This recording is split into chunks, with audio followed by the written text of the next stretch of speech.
Bueno, egunon eta eskerrik asko bertaratu zareten eta konektatu zareten guztioi sensibilizazio egun berezi hau gurekin ospatzeko. Buenos días y muchísimas gracias a todas y a todos los que os habéis acercado y conectado para celebrar este día de sensibilización con todas nosotras. Egun hau, 2000 urtean instituzionalizatu bazen ere, 1983ko Nazio Batuen erakundearen ebazpen emblematikoan oinarritu zen. Zeinaren bidez, formalki emakumeen aurkako indarkeria mota guztiak salatzen ziren. Eta guk, Euskal Herriko Unibertsitatean, munduan edozein motatako indarkeria ezabatzen ez den bitartean lanean jarraituko dugu eta urtero horren desagerpena eskatzen jarraituko dugu, izan ere pertsonen arteko berdintasunik ez da egongo giza eskubideekiko errespeturik ez dagoen bitartean. Este día se instituyó en el año 2000, apoyándose en la emblemática resolución de la ONU de 1993, que denunciaba formalmente toda clase de violencias contra las mujeres. Y mientras estas violencias no se erradiquen, la Universidad del País Vasco, Euskal Herriko Unibertsitatea, seguirá trabajando y reivindicando su eliminación todos los años, porque no habrá igualdad entre las personas ni respeto a los derechos humanos hasta que desaparezca en todo el mundo. Segidan, egokitu zait, egun honetako programa eta islariak aurkeztea, eta luzatu gabe sarrera emango diot ekitaldiari. Pasamos seguidamente a presentar la mesa con las ponentes que van a desarrollar el tema elegido este año para que nos den las pautas a seguir ante un tipo de violencia que se está dando en los espacios de ocio de nuestra juventud. Violencia sexual relacionada con el alcohol y otras drogas, o lo que se denomina sumisión química. Para ello, contamos con 4 ponentes de lujo, porque cada una de ellas es experta en este tipo de violencia desde su ámbito profesional. En primer lugar, contamos con la presencia online de Gabriela Peña Hilillo, médica de atención primaria y del Servicio de Urgencias del Hospital Infanta Leonor de Madrid. Compatibiliza esta actividad con su labor docente en la Universidad Complutense como experta en el máster de violencia de género, además de ser también vocal de la Comisión de Violencia del Hospital. En segundo lugar, participa Begoña Varela, suboficial de la Policía Municipal de Bilbao, que ha ocupado desde hace 17 años diversos puestos de responsabilidad en el cuerpo, fundamentalmente en unidades de investigación de delitos estratégicos. En la actualidad es responsable de la Inspección de Atención y Protección de Víctimas, unidad especializada en atender de forma integral a las víctimas de delitos graves. En tercer lugar, intervendrá Beatriz Ilarria, abogada del despacho Magala Abokatuak. Beatriz es abogada en ejercicio desde 2003 y se ha dedicado en especial al derecho de familia, acompañando jurídicamente a mujeres que han padecido distintas violencias machistas. Participa asimismo en talleres y cursos de formación continua sobre esta materia en colaboración con la Universidad del País Vasco, Euskal Herriko Unibertsitatea, el IVAP y el colectivo Eraikis. Y finalmente contamos con la presencia de Itziber Bañuelos, educadora social e integrante del colectivo Eraikis, experta en acogida, escucha y seguimiento de las víctimas de todo tipo de violencias, con más de 20 años de experiencia en intervención social y estrecha colaboradora en la acogida y en el acompañamiento a las mujeres de nuestra comunidad universitaria afectadas por las violencias de género. Muchas gracias a todas por aceptar nuestra invitación. Cada una de vosotras tendréis 10 minutos para hacer la presentación y después nos ha parecido interesante formularos 3 cuestiones para las que tendréis 2-3 minutos para contestar. Va a moderar la mesa Enara Aguirre, técnica de la Dirección para la Igualdad de la Universidad, que tiene una gran experiencia en la aplicación de nuestro protocolo contra las violencias de género. Y sin más, cedo la palabra a la moderadora. Eskerrik asko.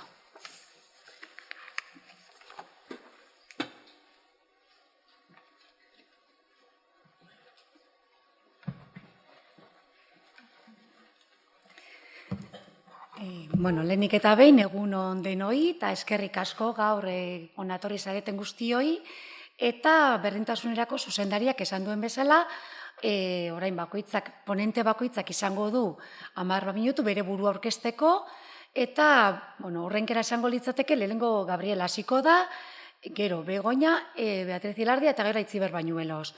Comentabak, como ha dicho la directora para la igualdad, ahora cada ponente hará una breve presentación.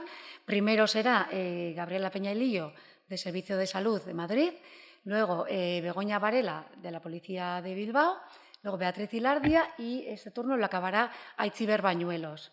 Por lo tanto, Gabriela, te doy la palabra. Hola, buenos días a todas y todas. No sé si se me escucha bien. Sí, sí. Perfecto. Bueno, pues nada, presentarme, soy Gabriela. Es un placer estar ahora tratando un tema tan importante con todas vosotras y vosotros.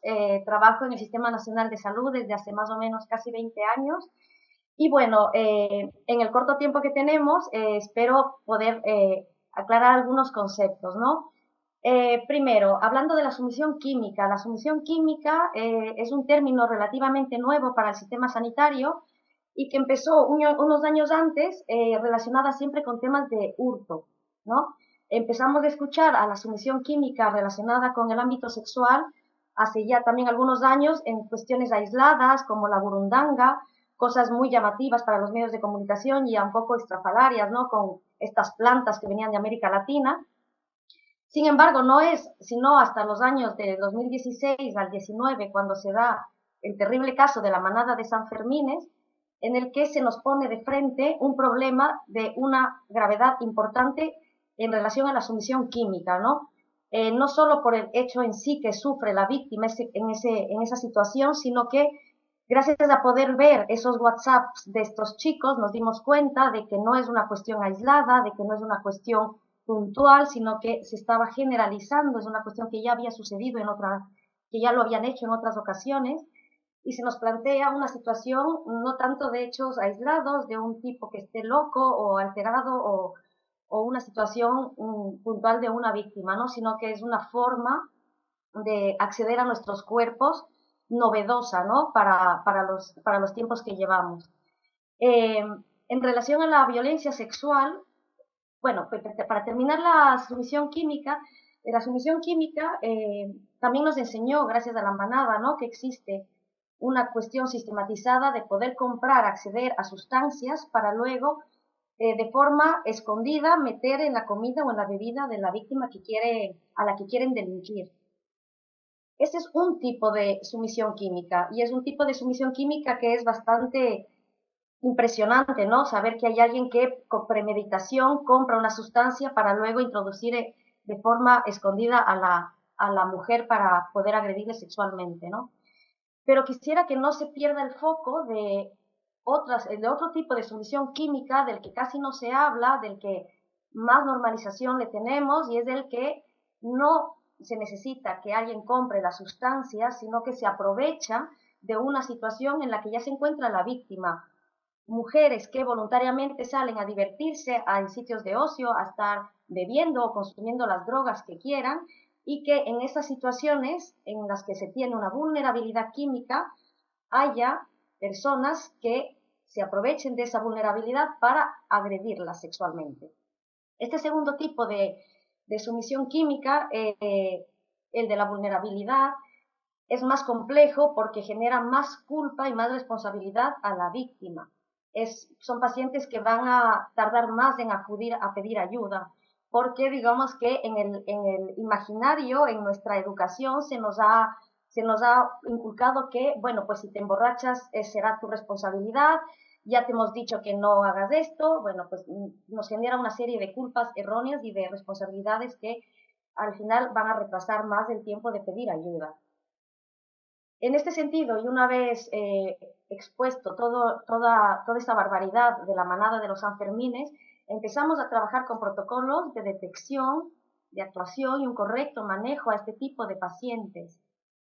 Esto es maravilloso porque digamos que, como bien sabéis, nosotras venimos sufriendo violencia sexual desde los años desde la misma existencia, ¿no? Se ha utilizado nuestros cuerpos como así han deseado los hombres. Y digamos que ahora, menos mal, se empieza a legislar y a exigir que no pueda pasar este tipo de delitos, aunque nosotras estemos voluntariamente bebiendo o drogándonos.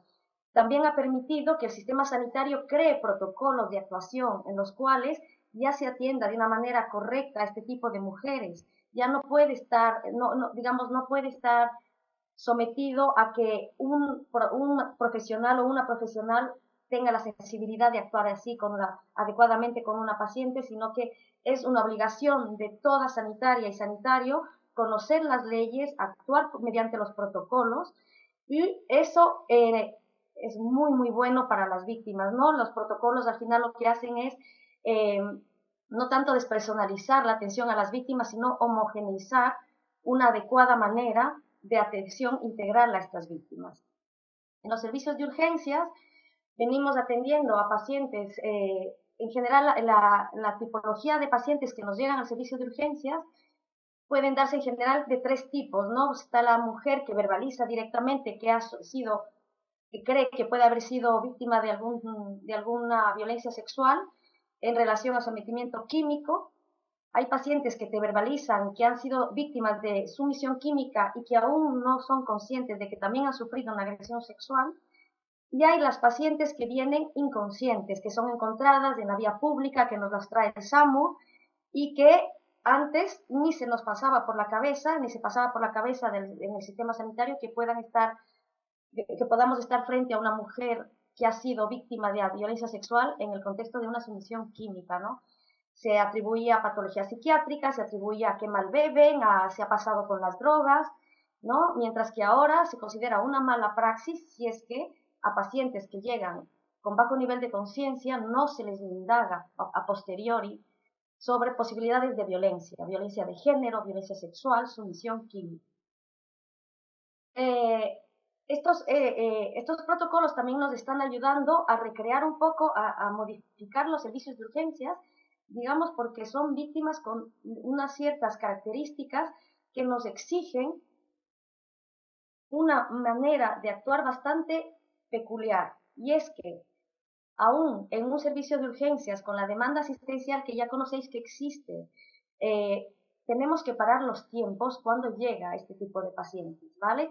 El tipo de atención que le vayamos a dar a las víctimas va a ser fundamental, no solo para su reparación, sino para el posterior seguimiento de las víctimas. Si es que una mujer en estas situaciones no recibe el trato y los cuidados adecuados, va a dejar de confiar en el sistema sanitario, va a seguir manteniendo esos mitos, esos prejuicios de que nadie le cree, ¿no? Entonces depende de cada una de nosotras el empezar a reparar a estas pacientes, a estas víctimas desde el minuto cero. En este sentido, deciros que estas actuaciones salvan vidas, al igual que salvan vidas cuando paramos los tiempos en los servicios de urgencias para atender un infarto agudo de miocardio, para atender un ictus, ¿no? Es igual de vital. Son pacientes que vienen con una complejidad importante porque digamos que en una misma paciente tenemos dos tipos de complejidades. Tenemos la complejidad de la propia sustancia que muchas veces la víctima no ha querido ingerir voluntariamente, que ni sabe lo que se le ha puesto y está teniendo efectos psicotrópicos, alteraciones conductuales, alteraciones del nivel de conciencia. Y, digamos, estas alteraciones conductuales varían, así como varía el tipo de paciente y varía por el tipo de drogas que se utilicen. Esa es una complejidad. Y la otra complejidad es toda la gama de reacciones que podemos encontrarnos cuando nos encontramos frente a una víctima que ha sido violentada sexualmente.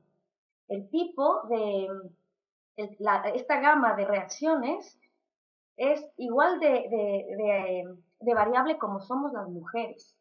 Esto también es una cosa que hemos tenido que aprender en el sistema sanitario, y es que nos tenemos que olvidar de la idea de cómo viene una mujer agredida. Vienen de muy distintas maneras, dependerá del tipo de agresión sexual, dependerá el soporte emocional que tenga la víctima previa a la agresión sexual, y no puede depender de cómo reaccione la víctima a aplicar los protocolos, a atenderle adecuadamente de una manera o de otra.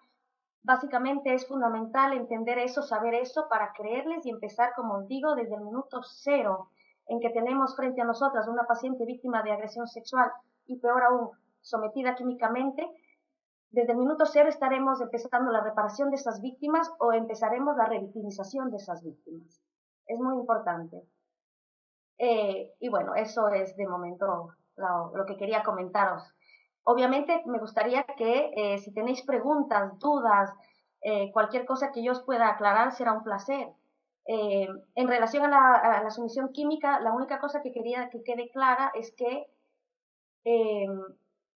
está muy vinculada a la agresión sexual de ocio. Hasta hace muy poco tiempo no se tenían estadísticas. Ahora que se empieza a trabajar en ellas, empezamos a ver que al menos el 50% de las agresiones sexuales están vinculadas por lo menos con el alcohol, o facilitadas, vamos a decir así, están facilitadas por el alcohol. El alcohol es la sustancia más habitual que se utiliza para someter a las víctimas. Y después del alcohol no tenemos que pensar en ninguna sustancia rara, extravagante, como puede ser la burundanga, sino que tenemos que plantearnos sustancias que están a la orden del día, como son las drogas de diseño, como es la cocaína, la heroína, los diazepanes, las benzodiazepinas, que son muy, muy accesibles, ¿no? Entonces, pues es eso, digamos que, aunque resulte como bastante novedoso el tema de la sumisión química y en relación a las violencias sexuales, digamos que los tiempos cambian, las modernidades facilitan ciertas cosas, pero estamos en un problema muy, muy antiguo, que es que se nos intenta agredir o se considera que nuestros cuerpos están para el uso del disfrute de los hombres, ¿no? Y eso es lo que hay que cambiar. Muchas gracias.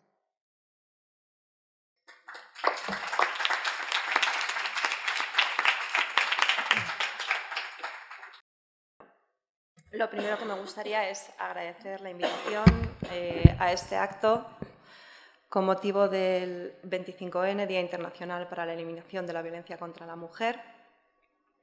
Decir que me siento muy afortunada de participar en este foro junto a grandes profesionales que trabajan día a día con mujeres víctimas de violencias sexuales y de otros tipos de violencia. Compañeras, en definitiva, porque tenemos un objetivo común, que es el de ofrecer, cada uno en nuestro ámbito profesional, de forma coordinada, una atención integral a las víctimas de violencia.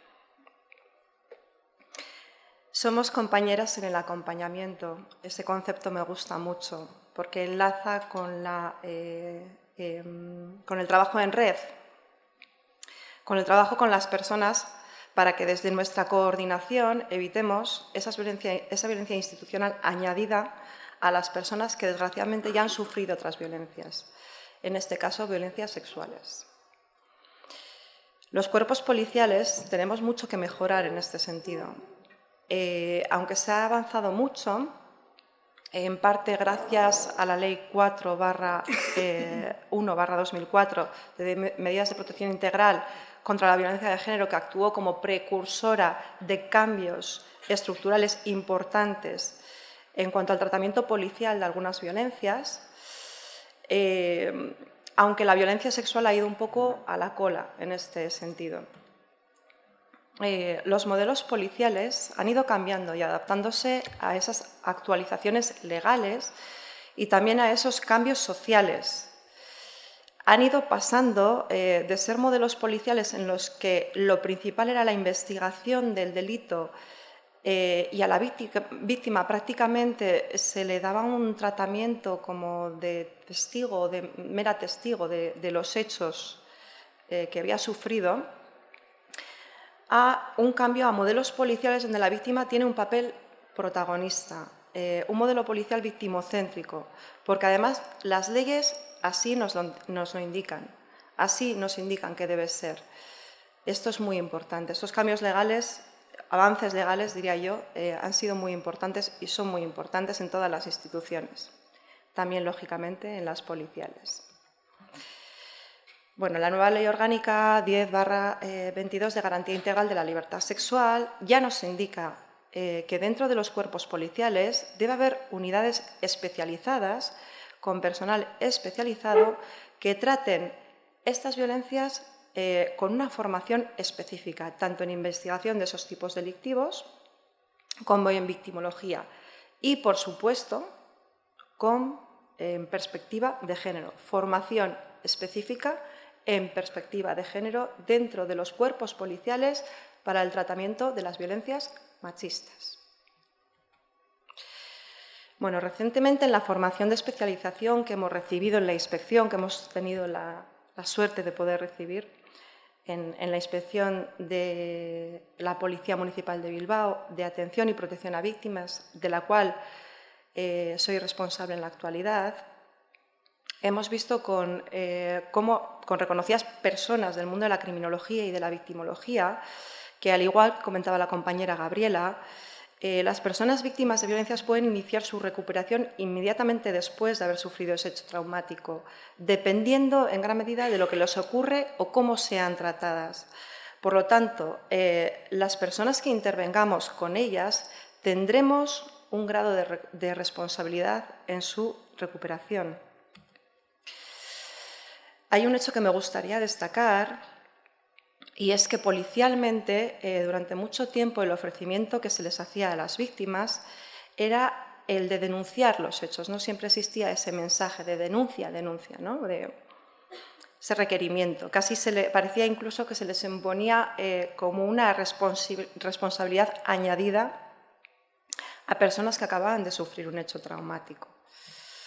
Bueno, en este sentido, el modelo policial que se está implantando, se está intentando modificar o al que nos estamos intentando adaptar, es un modelo que deja al margen el hecho de denunciar o no y con el que se intenta poner en valor la atención integral y personalizada, puesto que la policía somos una puerta de entrada a las instituciones de la víctima.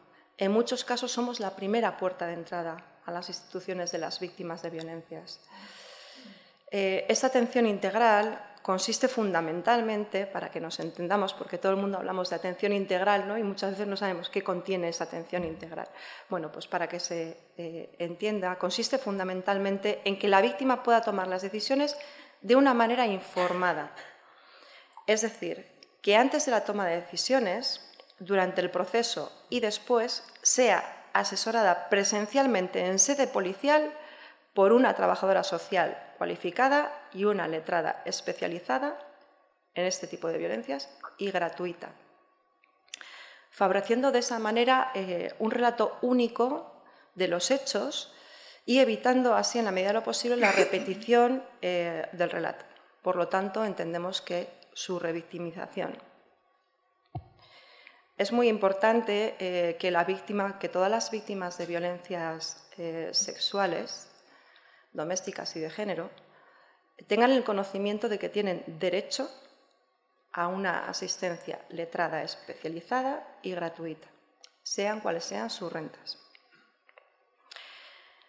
Bueno, se tendrá en cuenta también cuándo es el momento para que la víctima pueda iniciar ese procedimiento de atención e información, sabiendo que en ocasiones no es el inmediatamente posterior a haber sufrido ese hecho traumático. Lo que sí es muy importante es que esa persona, y que me corrija si no la compañera Gabriela, reciba una atención médica lo antes posible. En primer lugar, para preservar su salud y para realizar esa exploración forense y recogida de muestras biológicas que posteriormente pueden ser muy relevantes para el procedimiento judicial.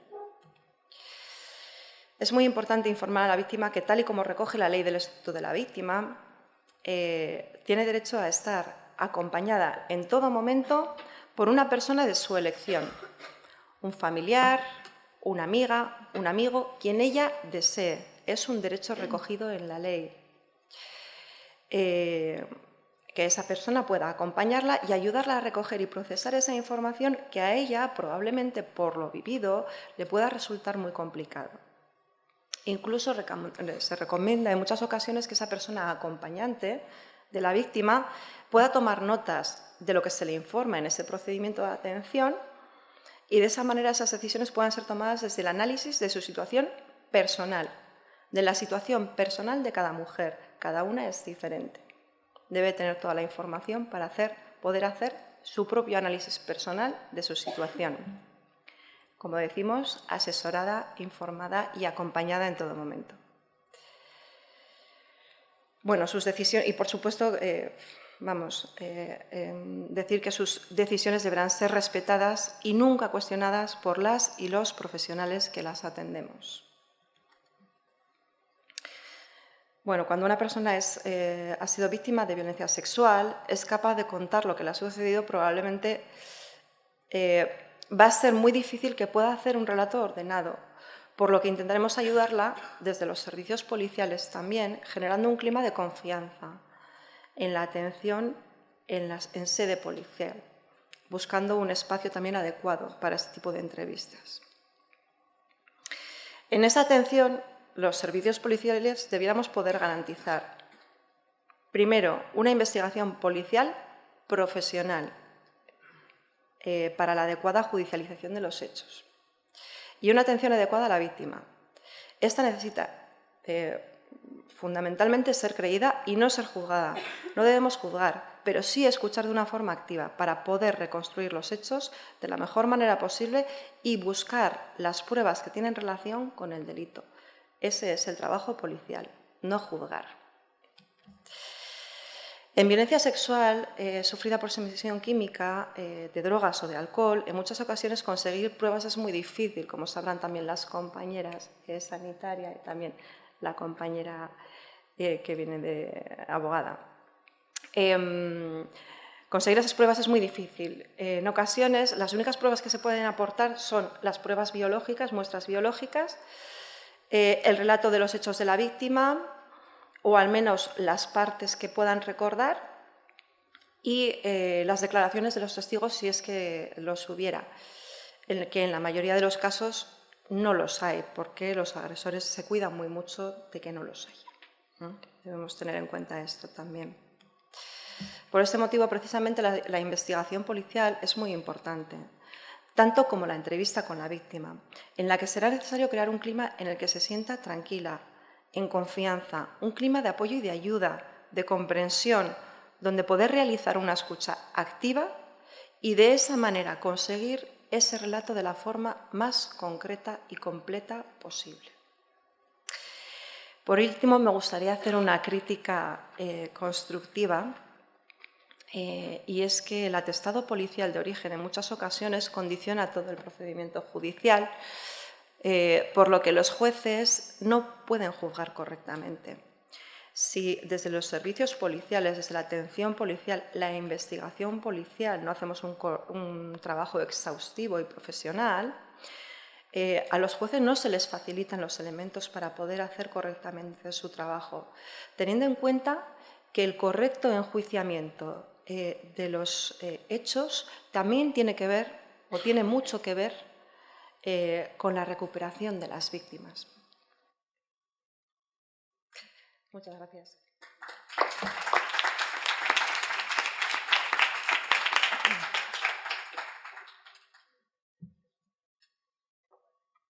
Bueno, egun on guztiari, lehenik eta behin eskerrak, gonbidapenagatik eta zauei be eskerrak ona hurbiltzeagatik. Bueno, siempre que coincido con ellas, así lo digo, o sea, a mí como víctima me encantaría encontrarme a Bego al otro lado en comisaría y me encantaría encontrarme a Gabriela como forense. No siempre es así, nos queda mucho camino, pero sí es verdad que me encanta encontrarnos en estas porque demuestra que cada vez son más las profesionales implicadas, formadas y con perspectiva de género, que es lo que hace falta, ¿no? Bueno, yo quisiera empezar diciendo que expertos en la Universidad de Barcelona, en un estudio reciente elaborado para el Ministerio de Interior, han tratado de averiguar la magnitud de la violencia sexual que padecemos las mujeres, porque no es fácil detectarla. Y de esa realidad estiman que se detecta solo entre un 5 y un 10% de los casos.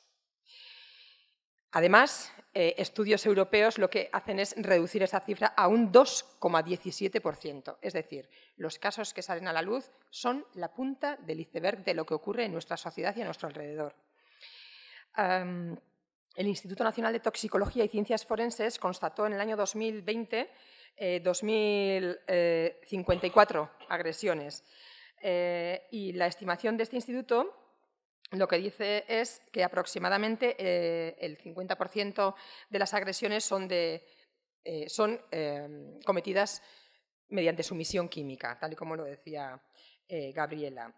Si a todo ello añadimos que expertos en la materia advierten sobre el hecho de que las víctimas de agresiones sexuales presentan a menudo un elevadísimo sentimiento de culpa que puede disuadirlas de denunciar, nos encontramos con un altísimo grado de impunidad en este tipo delictivo. La comisión de determinados delitos, entre los que se encuentran los que atentan contra la libertad sexual, como el que nos ocupa, suelen cometerse en la más estricta intimidad, evidentemente, y de ahí que exista una altísima dificultad de poder obtener pruebas de cargo del delito cometido. Pero aquí sí que quisiera decir yo que seguramente más de una y de uno de los que estáis hoy aquí presentes hayáis tenido conocimiento de que la sumisión química no es solo burundanga o que no es solamente MDMA. O sea, la sumisión química, la gran mayoría de veces nos estamos refiriendo a alcohol y drogas habituales, ¿vale? Y el riesgo de poner el foco en la sumisión química por burundanga, por MDMA, éxtasis, ¿qué ocurre? Que de no hallarse ninguna de estas en un análisis tóxico pareciera que no ha habido sumisión química. Y en la gran mayoría de casos no es una sumisión química provocada por alguien. En la gran mayoría de casos es una sumisión química que la propia víctima de la agresión ha ingerido de manera voluntaria. Porque quiero recordar aquí que las mujeres tenemos el mismo derecho, ni más ni menos, que a beber y a consumir drogas que los hombres, el mismo. Y a veces son cuestiones que se nos olvida, ¿vale? El hecho de haber consumido una droga de manera voluntaria no exime de la responsabilidad que tiene el agresor.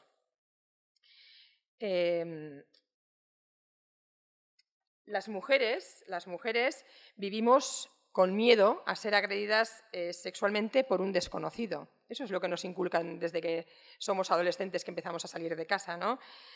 Si me apuráis, además, encapuchado, cuando caminamos por un callejón oscuro, cuando vamos a entrar al portal, a altas horas de la madrugada, en fin.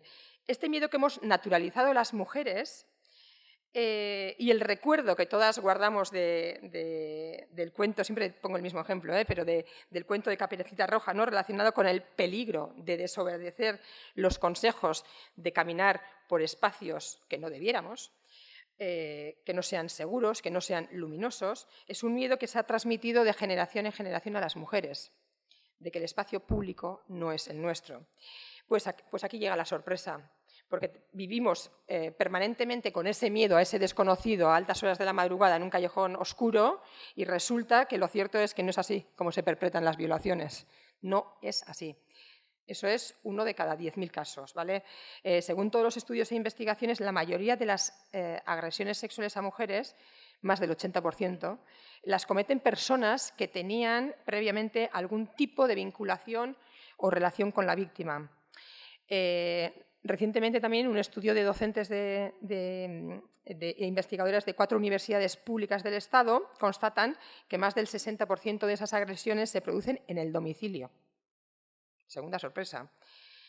Y tan solo el 13,5% se emplean armas para reducir a la víctima. Y en el 90% de este tipo de agresiones no se emplea fuerza, y mucho menos fuerza extrema. Nos está cayendo un mito. Nos está cayendo un mito porque esto a la postre va a tener muchísima importancia cuando nos ocurre. Primero, no nos vamos a reconocer como víctimas. Y segundo, vamos a pensar que nadie nos va a creer. El reconocimiento de la violencia sexual sigue estando muy relacionado con el uso de la fuerza, especialmente ejercida como digo, por personas desconocidas. Es lo que se identifica con el mito de la violación. O sea, todo esto tiene un nombre, mito de la violación, que si entráis en Google os vais a encontrar con todo esto, que es con lo que hemos crecido todas toda la vida. Una macroencuesta de violencia contra la mujer que se realizó en 2019 por el Ministerio de Igualdad también refleja que de los casos de violencia sexual de los que se han tenido conocimiento se han cometido, como digo, en el domicilio intrafamiliar normalmente, ¿vale? Con lo cual el mito de la violación decae, hace aguas por todas partes. Sin embargo, tanto en el imaginario social como, peor, en el jurídico, la agresión sexual está íntimamente relacionada con el uso de la fuerza o la intimidación. Ahora con la nueva ley, bueno, pues parece que eso va a cambiar o debería de cambiar, ¿vale? Está íntimamente relacionada con el uso de la fuerza por parte de quien agrede y por la resistencia de quien ha padecido la agresión. Ahora, insisto, con la nueva ley parece que eso va a cambiar, pero hasta ahora, donde se ponía el foco era en la víctima. ¿Te ha resistido mucho? Porque si no te ha resistido mucho y no tienes lesiones, significa que no ha habido fuerza. Y si no ha habido fuerza, no ha habido intimidación, resulta que es un abuso. Era un abuso. ¿Vale? Por eso es tan importante el cambio de ley al respecto. Y todo esto era una perversa relación hasta hoy, porque lo que implicaba eran varias problemáticas. En primer lugar, la negación de la agresión sexual en aquellos casos donde no se demuestre la utilización de la fuerza o la intimidación. En segundo lugar, la culpabilización de la víctima por no haber puesto la resistencia que debía. Y, por último, entender esta no resistencia de la víctima como consentimiento. Y esto era para los agresores una bicoca. Sigue siéndolo. Entonces, la inadecuación entre el relato de las mujeres que han sufrido violencia sexual y el imaginario social, pues era muy grande. Es el terreno donde florece el descreimiento, el yo no te creo. Y pensaremos, pero eso no lo hacemos. Sí, eso lo hacemos siempre mantenemos socialmente el hecho de yo sí te creo, ¿no? Tan manido que se ha hecho en los últimos años, pero yo siempre añado que el yo sí te creo siempre y cuando seas aquel militar que en San Fermines hizo no sé qué, que era de Sevilla, o aquel caso que hemos oído en la tele, no sé qué. Pero ¿qué ocurre cuando ocurre en nuestro entorno? Cuando el agresor es de nuestra cuadrilla, cuando el agresor es nuestro primo, ¿qué es lo que ocurre? Pues ahí ya tenemos el problema, porque entonces ya necesitamos escuchar a la otra parte. Y aquí está el salto cualitativo que como sociedad debemos de dar. Si yo soy capaz, no necesito escuchar la versión del el violador de la manada, voy a poner un ejemplo muy manido, pero no necesito escuchar para creerle a ella, porque no tengo necesidad de escucharle a él, ¿por qué necesito escuchar la versión de este chico tan majísimo de mi cuadrilla que le conozco desde que nacimos? El problema radica en uno misma, y eso es una obviedad. Si ponemos los dos ejemplos en el paralelo, es una obviedad. ¿Que es durísimo? Claro que es durísimo. Entonces tendremos que dar pasito para atrás y en la esfera privada hacer lo que consideremos con nuestro amigo, con nuestro familiar. Pero en la esfera pública, el daño que hacemos diciendo no te creo, porque es lo que estamos diciendo, pues hace todo lo demás. El no querer denunciarlo porque nadie me va a creer, el no querer denunciarlo porque voy a ser el foco en el pueblo, el no querer denunciarlo porque se me va a cuestionar.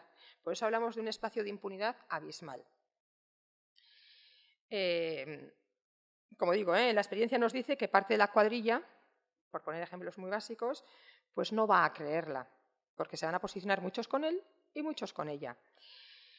En comisaría probablemente se realice una toma de declaración con preguntas que jamás se le haría al denunciante, a la denunciante de otro tipo delictivo. Es decir, a mí no se me ocurre pensar que un policía o un juez instructor o un fiscal vaya a preguntar cuestiones tales como a una víctima de... Supongamos una persona que tiene un bar, un regente de un bar, y que viene a denunciar que su camarero le ha robado dinero de la caja. ¿Os imagináis haciendo preguntas tipo, ¿pero tú estás seguro que él no sabía que no podía cogerlo? ¿Pero tú le dejaste claro que no podía cogerlo? Sin embargo, a una víctima de una agresión sexual van a ser preguntas muy habituales. ¿Pero tú te resististe? ¿Pero cuánto? ¿Pero qué le dijiste? ¿Estás segura que él pensaba que tú no querías? O sea, son cosas muy básicas que hasta ahora igual las hemos dado por... Ya, claro, sí, hay que preguntar. Pero ¿por qué no se lo hacemos esta misma pregunta a una persona que va a denunciar otro tipo delictivo? Estas cuestiones nos deben de hacer pensar en todo esto que estamos diciendo, ¿no? De por qué no denuncian las víctimas. Pues por todo este tipo de cosas. Por todo este tipo de cosas.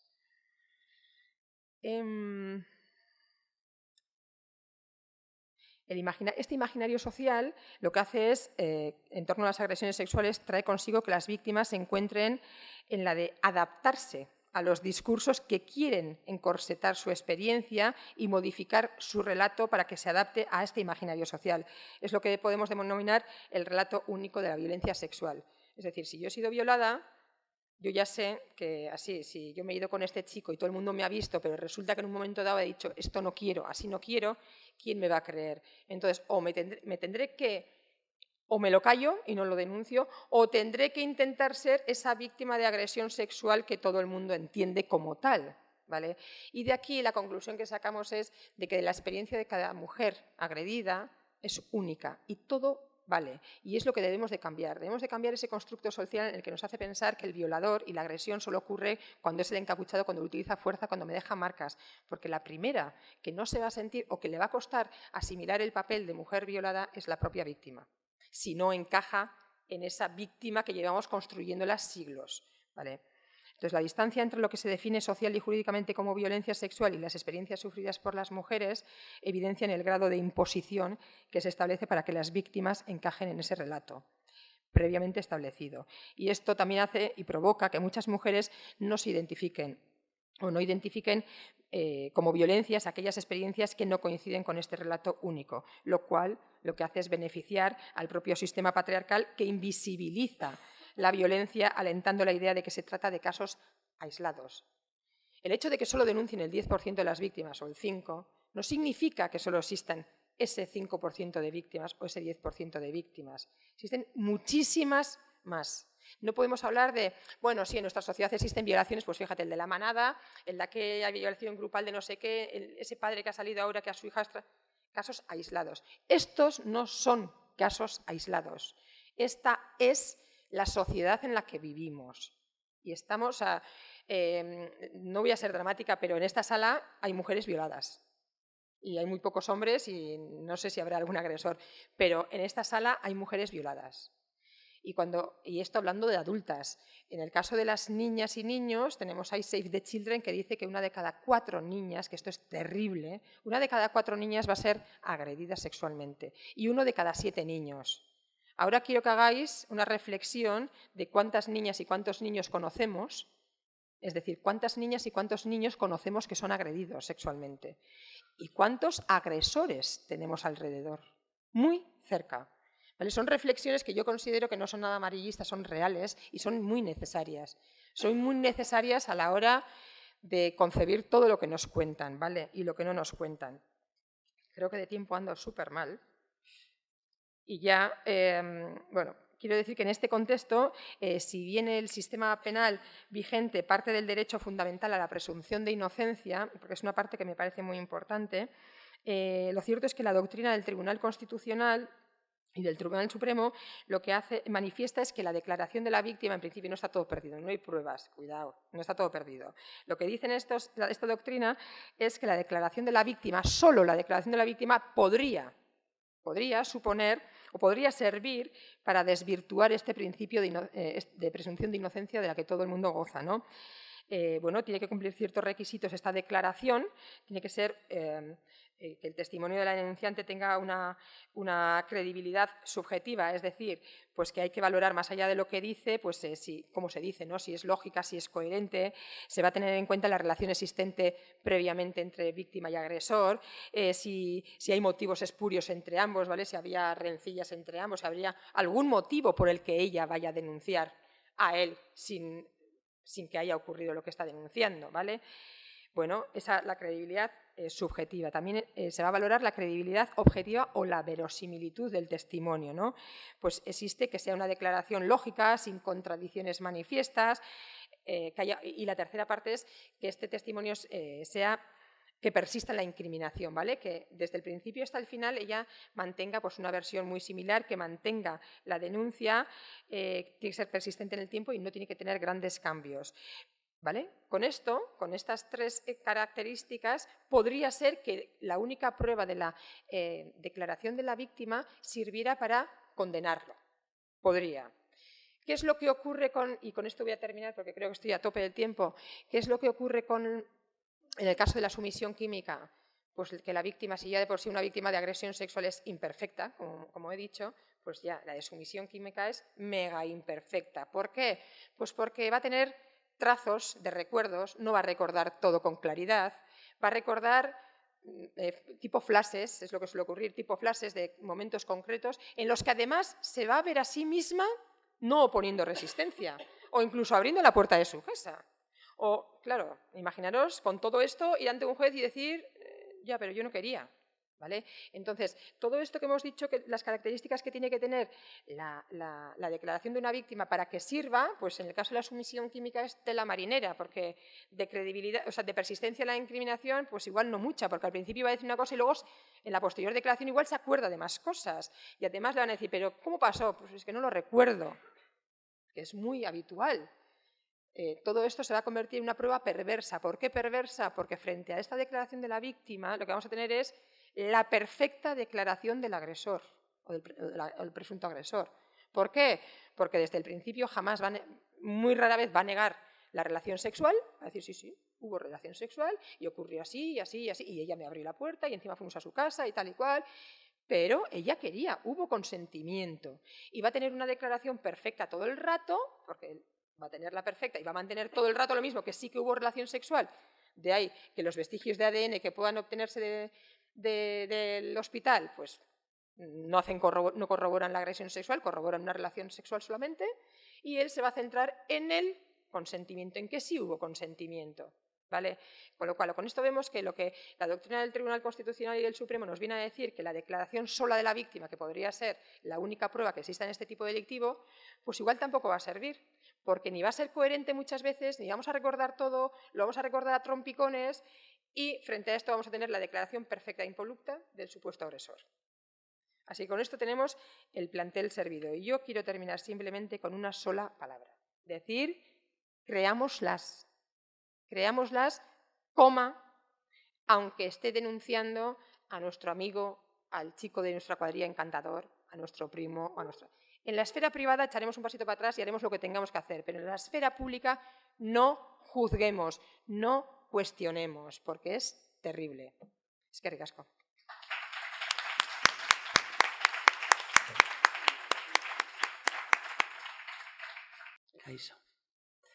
Nada, pues también agradecer la oportunidad de esta mesa, que no quiero repetirme, pero lo voy a hacer diciendo, bueno, pues que me consta que aquí no hay declaración de buena voluntad, sino que hay acciones y hay un largo recorrido por parte de todas las personas profesionales que lo conforman. Doy fe de ello.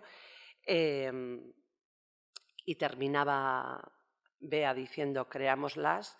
Yo voy a empezar diciendo que la importancia de romper el silencio, de crear las condiciones necesarias para que las personas que habéis o van a sufrir o han sufrido agresiones sexuales puedan romper el silencio tan necesario para comenzar procesos de reparación, para comenzar procesos de restitución de derechos y para poder avanzar hacia lugares de mejor vida.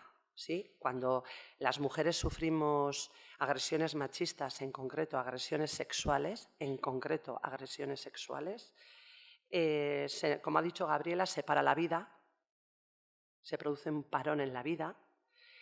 Tu vida ya no es la de antes, según a qué edad y qué tipo de agresión sientes diferentes cosas, pero ya no te reconoces ni tan siquiera en tu propio cuerpo. Si los servicios de atención a las personas que sufren violencia no paran su tiempo,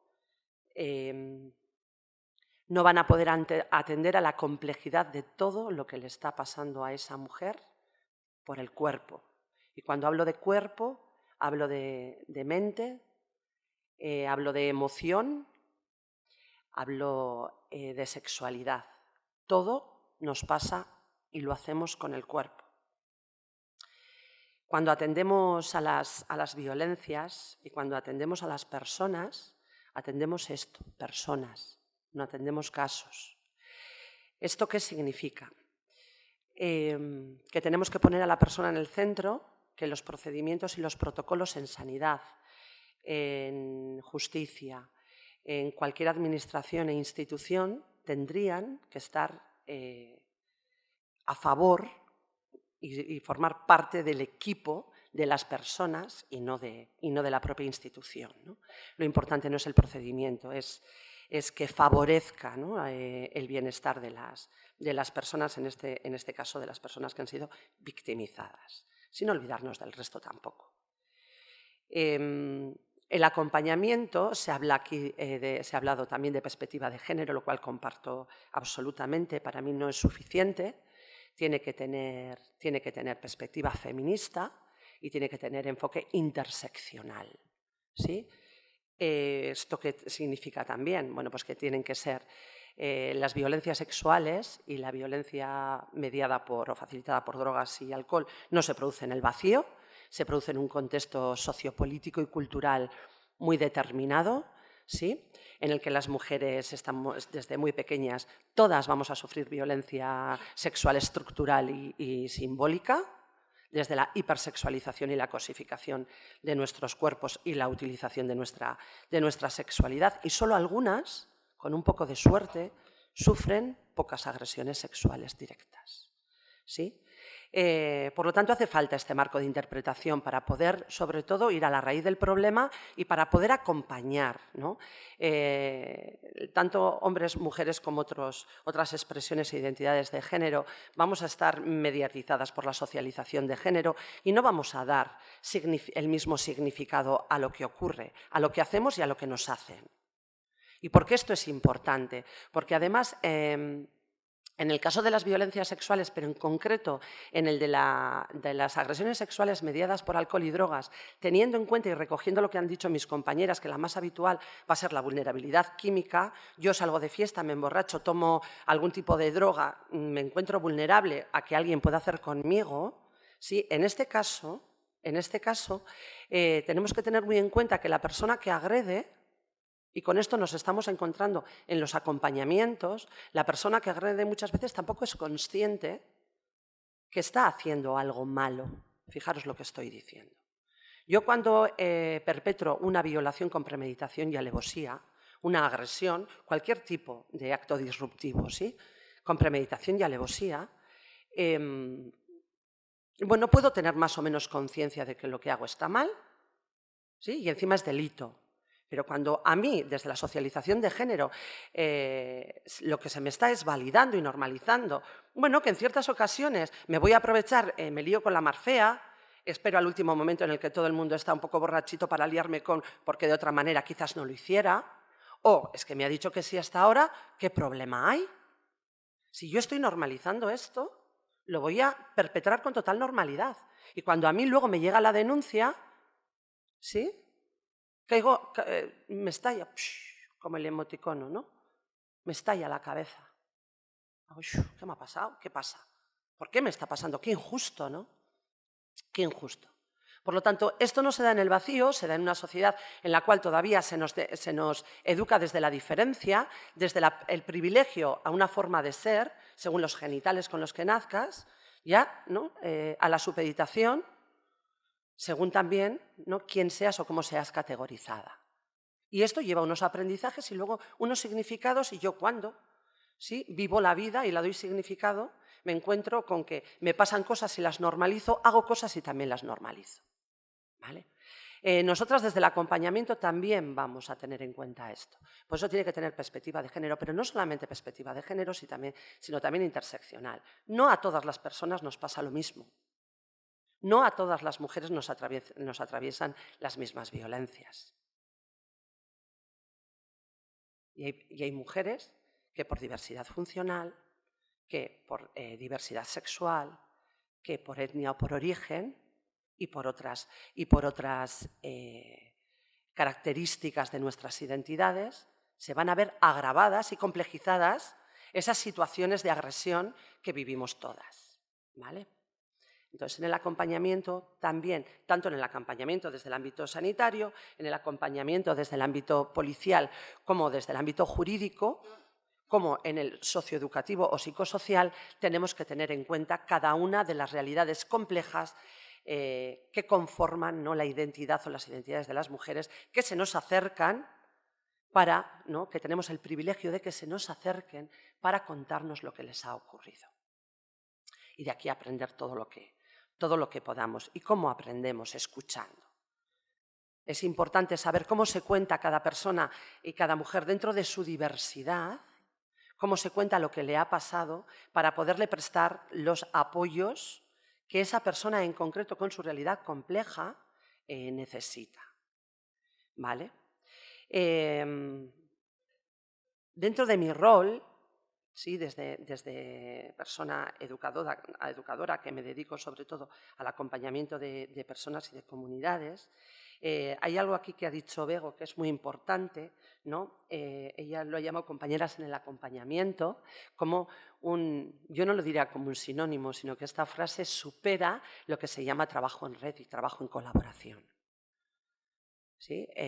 Me acuerdo la primera vez también que Bea dijo, a mí me gusta decir que yo hago acompañamientos jurídicos, y aquí se empieza como a urdir también, ¿no? este hacer artesano de las personas que acompañamos desde diferentes ámbitos, que se tiene que convertir en una forma sistemática de atender y que no dependa, ¿no? del factor personal. Y para esto hace falta no solamente marco y hace falta perspectiva feminista de género interseccional, sino que hace falta que mujeres con esta perspectiva lideren servicios, lideren procesos de vertebración de servicios para el acompañamiento integral, ¿no? de todas las víctimas de violencia, todas las mujeres que han sido o que hemos sido victimizadas de diferentes maneras. Los procesos que acompañamos son procesos de desculpabilización.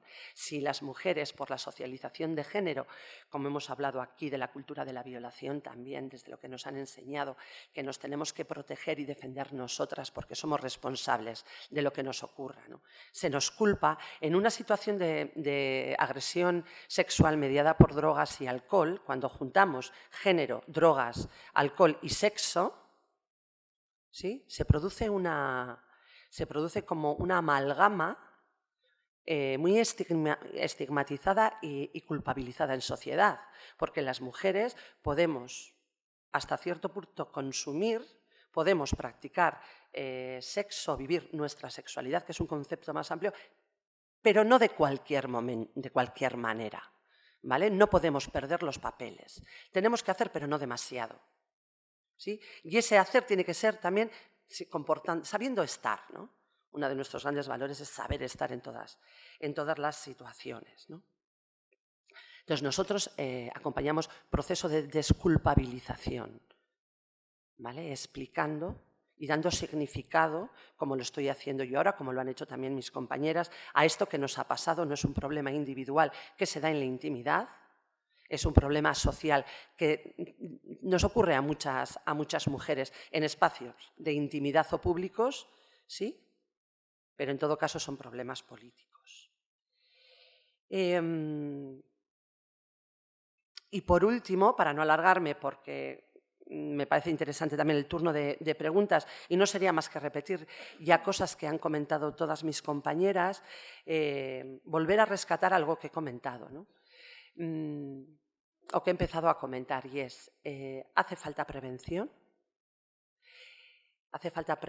dirigida a los varones, sobre todo en el caso de una violencia en la que nosotras no podemos hacer nada, porque estamos cao, ¿sí? Todas las campañas de prevención, o por lo general, se nos dirige a nosotras, haciéndonos al final responsables de tener que detectar, de tener que ser adivinas. Nosotras, según vemos a alguien, tenemos que saber, ¿no?, si ese hombre es de los que ha decidido agredir sexualmente o no. Nosotras no somos adivinas. Podemos hacer detección temprana, a veces, otras veces no. Pero encima, cuando todo está mediado, nuestro cuerpo está mediado por el alcohol o por las drogas de forma voluntaria o involuntaria, esto es imposible. Las únicas personas que pueden evitar la agresión son aquellos hombres que deciden no hacerlo. Perdón, que deciden hacerlo. Son los únicos que pueden decidir no hacerlo.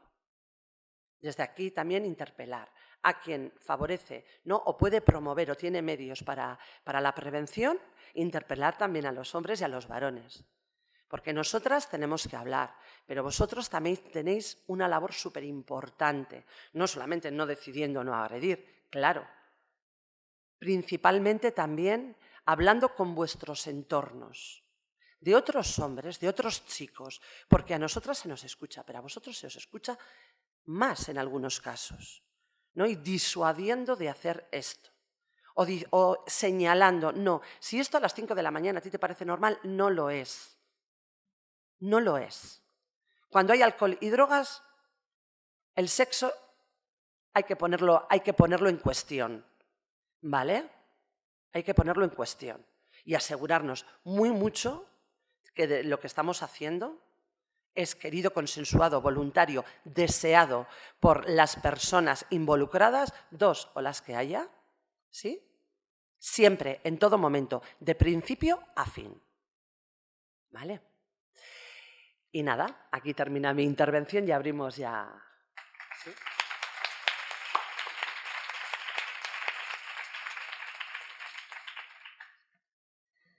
Eskerrik asko mai kide guztiei, orain zabalduko dugu mai inguru hau, hurrenkera berdina izango da, eta mai inguru honetan egongo dira 3 galdera, eta maieran bai publikotik, bai streamingez, txatan bidez, izango dozu aukera galderaren batzuk egiteko. Con esta breve presentación daremos comienzo a la mesa. El orden va a ser el mismo de las intervenciones y os agradecería a las ponentes que pudierais responder en alrededor de 2 minutos cada pregunta. Entonces, comenzaré con la primera pregunta y es, queremos conocer vuestra opinión acerca de si creéis que las expresiones de los casos de violencia sexual y sumisión química han aumentado en estos últimos años. Igual comienzas tú, Gabriela, como antes. Bueno, ¿se me escucha bien? Vale. No. En resumidas, no. Digamos que en el devenir histórico de la mujer llevamos desde hace muchísimo tiempo sufriendo agresiones sexuales y llevamos muchísimo tiempo sufriendo agresiones sexuales no consentidas, sobre todo cuando media el alcohol, que es de las primeras drogas que se han utilizado. Ahora, sí que es verdad que estamos en unos tiempos bastante peculiares porque digamos que la modernidad, la tecnología, sí que hacen su rol. Es fácil acceder a sustancias, son accesibles, son asequibles, son anónimas, entonces, y se pueden conseguir muy fácilmente. Esa es una cosa, es un kit de la modernidad, y también hay otro elemento que es muy importante, y es que digamos que en toda la poca prevención que se habla de la violencia de género, digamos, muchas veces se deja de lado la esfera sexual. La esfera sexual es una socialización, obviamente, que también tenemos entre hombres y mujeres, y en donde también se ejerce violencia, se ejerce poder de parte de los hombres hacia las mujeres. En este sentido, gracias a las leyes y a la concienciación que estamos teniendo como sociedad, que nos queda, pero ya hay, digamos que la esfera sexual, que digamos que es la más delicada, es la que más atrás se ha quedado. Ya no, digamos, no nos resulta indiferente escuchar en la casa de al lado que estén pegando a la mujer. Ya no nos resulta indiferente en el sistema sanitario encontrarnos a una mujer con el ojo morado, ¿no? Sin embargo, en la esfera sexual nos hemos querido dejar un poco para atrás, ¿no? Y eso no podemos dejarlo. La esfera sexual, digamos que es el ámbito en el que estos agresores o este tipo de violencia se han centrado y vienen con un rebote enorme, ¿no? Digamos que es un rebote de una parte de la sociedad que no cree en estas leyes, que sigue creyendo que tienen derecho a tener nuestros cuerpos, digamos, y en eso yo insisto también con mis compañeras en que la cosa fundamental es la educación, ¿no? A recordar que la juventud se está formando sexualmente mediante el porno, la cultura de la pornificación se está dando no solo para quienes consumen la pornografía, sino que ya culturalmente en los medios, en las televisiones, las propagandas están llenas de mensajes de pornificación que no son, digamos, no es algo moralista que estoy diciendo, digamos, sino que son señales que nos están continuamente explicando los roles a nivel sexual que hacen los hombres y los roles de las chicas, y son roles violentos. El porno no es sexo, es violencia, y es así como se está educando a estos jóvenes, y esto sí que se está viendo muy claramente en estos tiempos. Eso es lo que yo tendría que decir. Muchas gracias.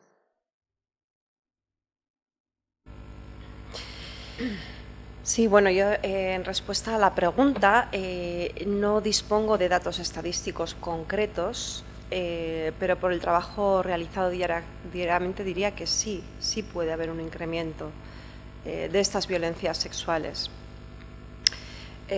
Relacionado probablemente con diversos factores. El primero que me gustaría mencionar, y que además ha mencionado también Gabriela, es que, en mi opinión, vivimos en una sociedad que está más sexualizada en general, con una clara influencia de la pornografía en algunas de las conductas sociales o en muchas de las conductas sociales.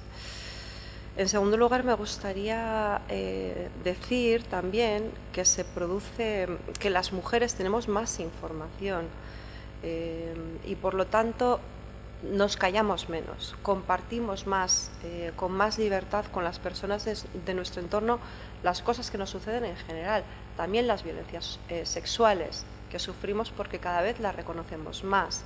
Como decía Gabriela, efectivamente, la violencia sexual ejercida dentro de las relaciones de afectividad, de la violencia de género en definitiva, está muy invisibilizada y cada vez se pone más el acento sobre estas cuestiones.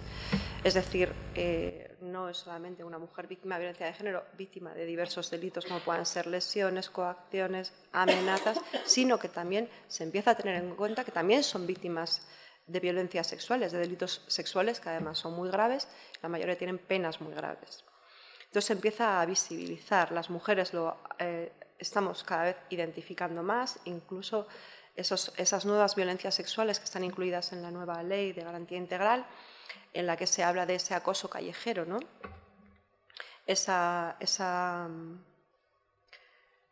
No me gustaría decir piropo porque no me parece que refleje el acto, ¿no? Esas conductas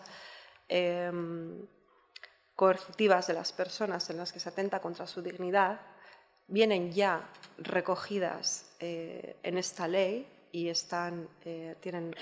conllevan una pena. Está recogido en el Código Penal.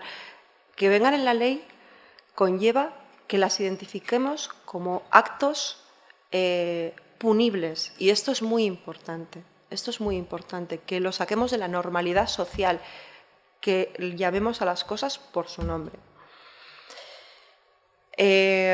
Bueno, por otro lado también, como apuntaba Gabriela, efectivamente se tiene muy fácil acceso hoy en día a muchas cosas, incluidas las sustancias psicotrópicas y los medicamentos, incluso por internet los pueden conseguir menores. Bueno, en nuestra casuística diaria tenemos casos diversos y muy variopintos, de gente muy imaginativa. Y luego, bueno, pues también poner un poco el acento en las aplicaciones y redes sociales que favorecen también la difusión masiva de esas imágenes íntimas y favorecen también el anonimato de los agresores sexuales. Entonces, bueno, esto hace que se configuren delitos nuevos o violencias nuevas. No sé si utilizar el término más o menos. Como decía Gabriela, esto es muy antiguo, la violencia sexual, pero sí con diferentes formas. Si cabe, más violentas. Afortunadamente van siendo recogidas en las leyes y podemos actuar contra esas conductas. Bueno, pues yo creo que todo lo que iba a decir ya lo han dicho mis antecesoras Bego y Gabriela, pero bueno, únicamente por añadir, yo tampoco tengo claro que sean más o menos, porque bueno, los datos han empezado a recoger hace 2 días, como quien dice.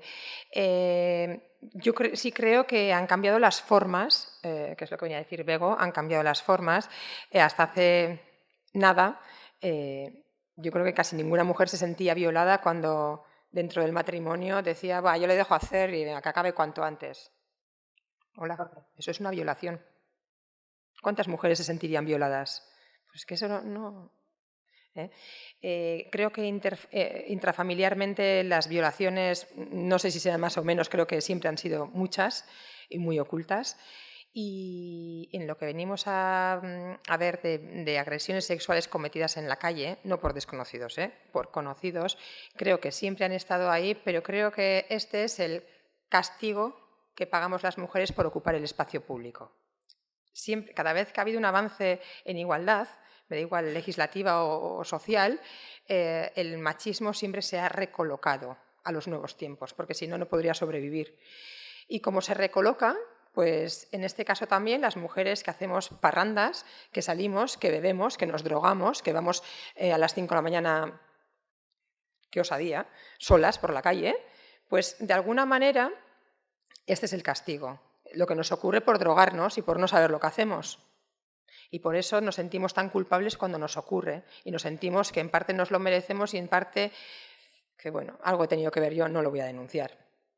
Y eso sí que me parece que ha cambiado, porque hace pues 30 años, 30 no sé, pero 40, 50 años, pues las mujeres no ocupamos el espacio público de noche, no se drogaban tanto, no bebían tanto en público, y esto es lo que está ocurriendo en las últimas décadas, y sí que creo que eso ha cambiado, ¿no? Y además, socialmente es como reconocido ya, es que fíjate por dónde iba, y por eso nos hacen ese tipo de preguntas. ¿Ibas sola?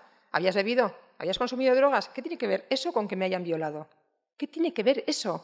Pero el hacer esas preguntas ya están denotando cuál es la ideología, qué hay en el imaginario de esa persona que nos pregunta. Y claro, es que la persona que nos pregunta no es nuestro amigo, es que es el juez que va a instruir, es que es el policía que va a instruir el atestado, es que, o es el abogado que nos va a defender. Es que claro, es que es importante que nos practique la pregunta, porque eso nos va a hacer sentir más culpables que nada. Va a decir, ya, es que vamos a ver, pues si iba drogada hasta las trancas, pues no haberme drogado. Y eso es un poco el precio que estamos pagando. El precio que estamos pagando por colocarnos en un sitio que no nos corresponde, supuestamente. Y eso me parece que sí ha cambiado. Y luego, por supuesto, el efecto de la pornografía, de que los jóvenes y las jóvenes crecen creyendo que eso es la sexualidad, y entonces, pues que entre 5 amigos violemos a una chica que hemos conocido esa noche que no sabe ni dónde está, pues nos parece pues que es lo normal. Porque es que encima no se está resistiendo, y como no se resiste, no la estoy violando. Que ahí está otro de los kits. ¿No me está diciendo que no? Claro, no puede. ¿Es que no se está resistiendo? Es que tampoco puede. ¿Entonces la estoy violando? No, no tengo el concepto de que la estoy violando. Y además, si lo que veo todos los días en el móvil es esto, que esto es sexo, así se practica el sexo, pues me parece que estoy haciendo la cosa más normal del mundo. Entonces yo creo que las formas sí que han cambiado, que todo lo que han comentado mis compañeras es así, y me parece que de alguna manera estamos pagando el precio de ocupar un espacio que no nos corresponde.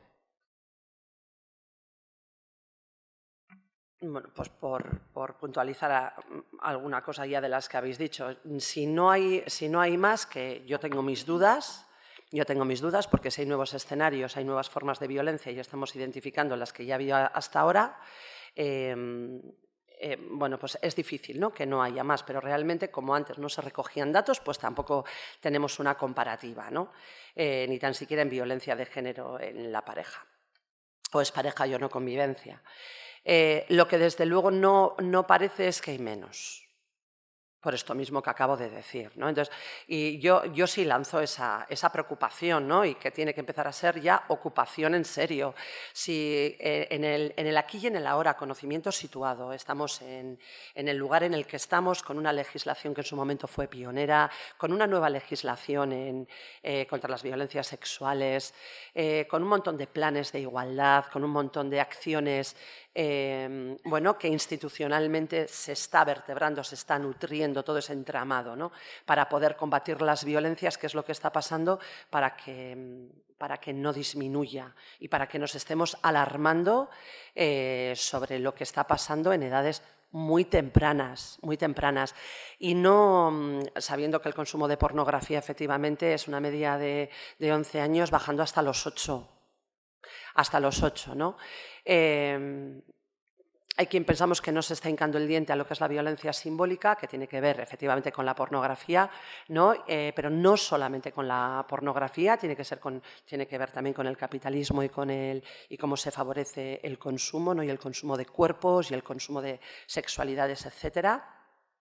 No solamente, como ha dicho Gabriela, hace falta educación, partimos de un déficit de educación sexual, sino que partimos de un superávit de violencia contra las mujeres en el terreno de la sexualidad, con un medio como son las redes, volcando muchísima violencia sobre algo tan normalizado como es la pornografía. Y hacer frente a esto, o hay medidas estructurales que combatan la violencia simbólica, o difícilmente con educación, que parece la panacea de todo.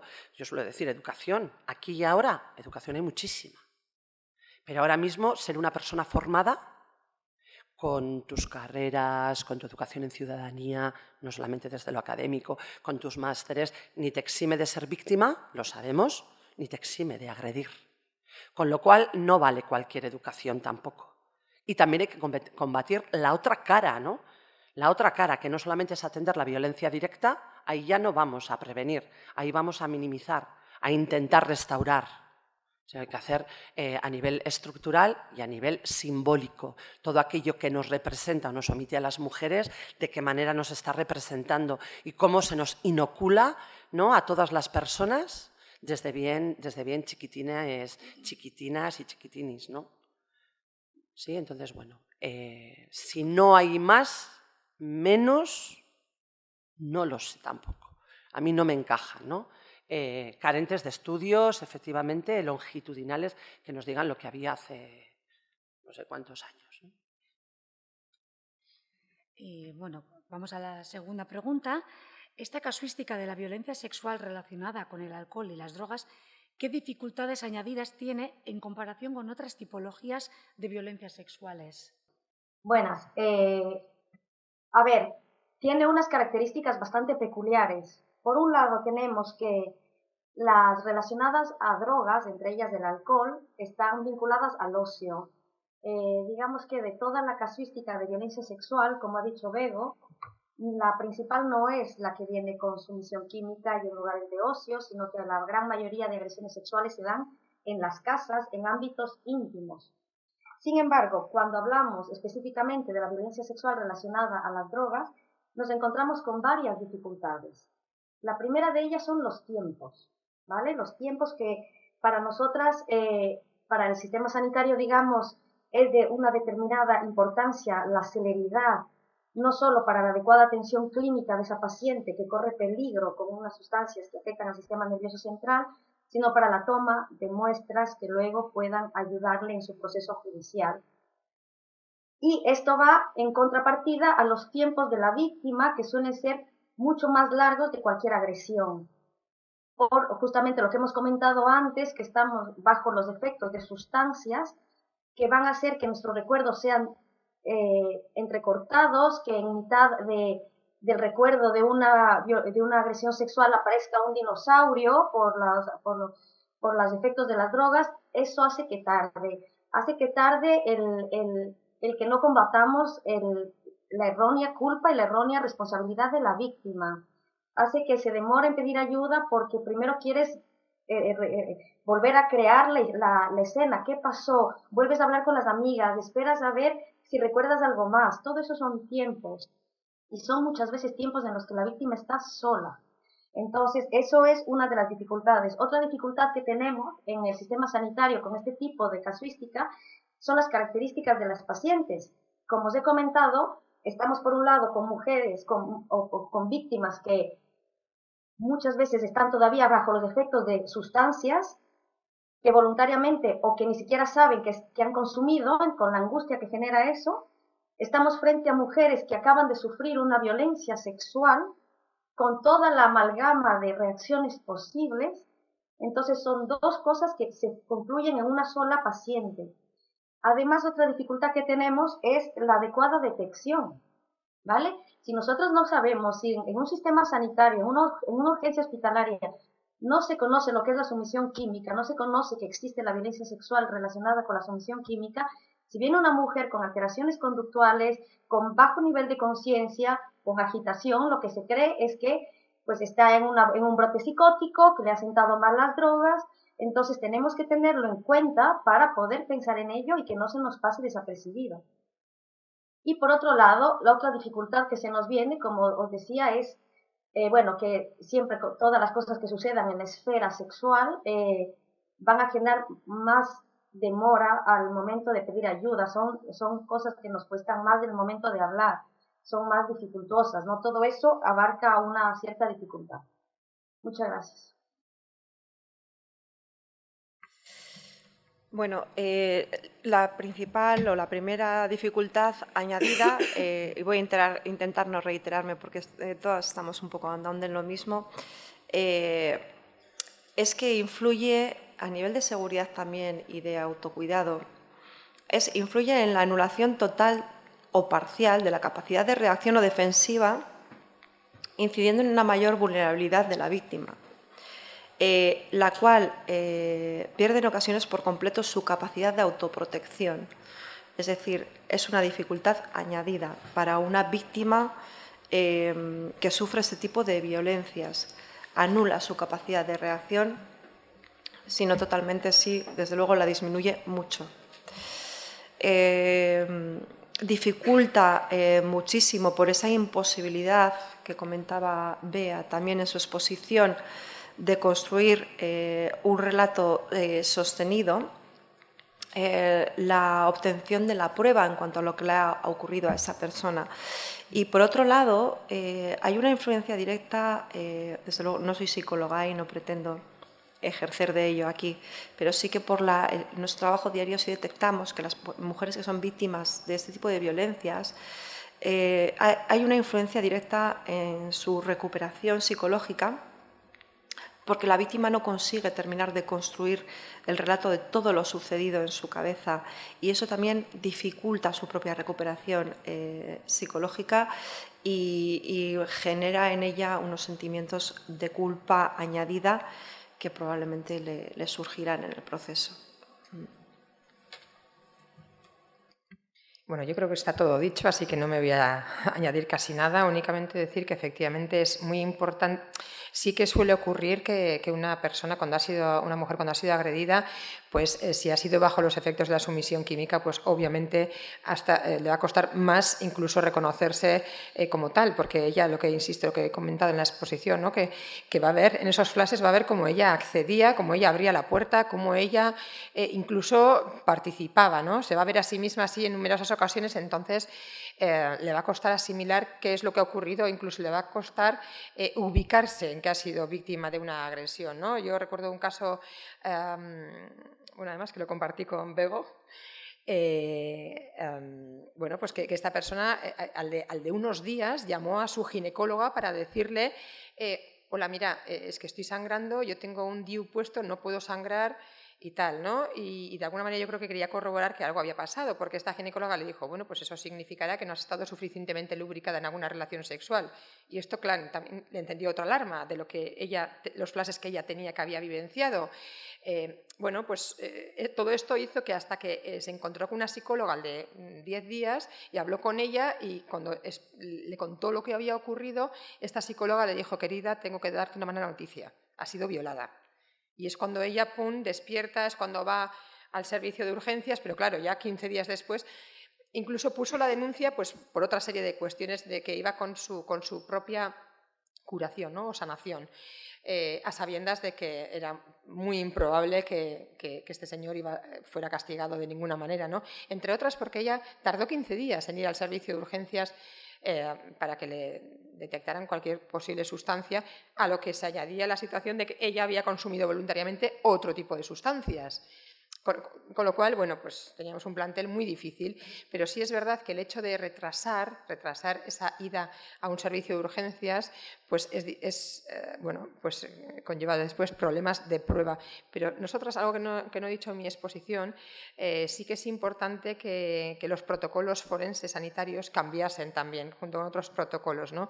Porque no es lo mismo que en este protocolo, además de haber una exploración que si no ha habido violencia, pues no van a aparecer ningún tipo de lesiones en los órganos genitales, por ejemplo.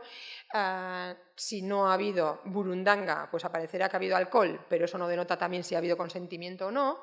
Pero el hecho de que después acudir al servicio de urgencias después de haber sufrido esta agresión, si los protocolos dijeran que los forenses o los psicólogos o psiquiatras que están en plantilla en el servicio de urgencias hiciesen un informe de cómo se encuentra esta mujer, es decir, si dijera balbucea, no es capaz de decir 3 frases seguidas, está en un estado de shock, está muy nerviosa, pues ello constituiría un indicio muy importante a la hora de demostrar que esta mujer probablemente, pues, por lo menos del estado en el que se encontraba cuando padeció esta agresión, ¿verdad? Y por eso nosotros decimos lo importante de los protocolos, de que cambien los protocolos y que pongamos a la mujer en el centro. Más allá de si ha consumido o no consumido, si podemos demostrar que hay lesiones o no, si acude una mujer al servicio de urgencias y yo la veo en un estado deplorable, ¿por qué no recojo como sanitaria en ese informe cómo estoy viendo a esa mujer? Más allá de los indicios físicos que pueda tener, los psicológicos, los psiquiátricos, ¿cómo me encuentro yo a esta mujer? ¿Qué es lo que dice? ¿Cuál es mi impresión? Pues eso, por ejemplo, ayudaría también.